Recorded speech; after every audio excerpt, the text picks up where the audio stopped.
Hey guys, have a Malossi 70cc cylinder kit here for a Aprilia SR50 Ditech. Just going to open it up and show you what you get in the kit. Alrighty, so once we open the kit up, get your instruction manual here, replacement head for the Ditech, new ECU from Malossi, which replaces the original ECU,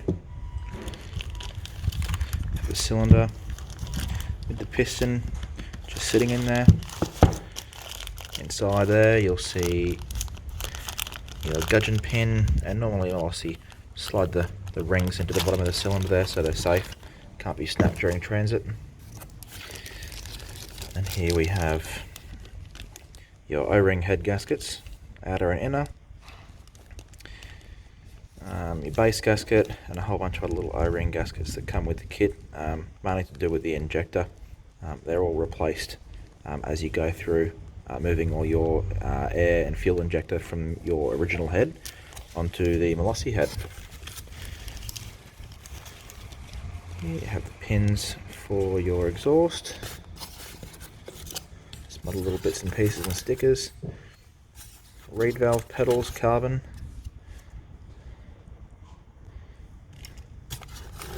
and some other little bits and pieces and pins. And then they've even been nice enough to throw a little hose clamp in there for you, if I can get to it. There we go. And that's what you get in the kit. So I just laid it all out so you can see it a bit easier here. Let's give you a proper look at the cylinder.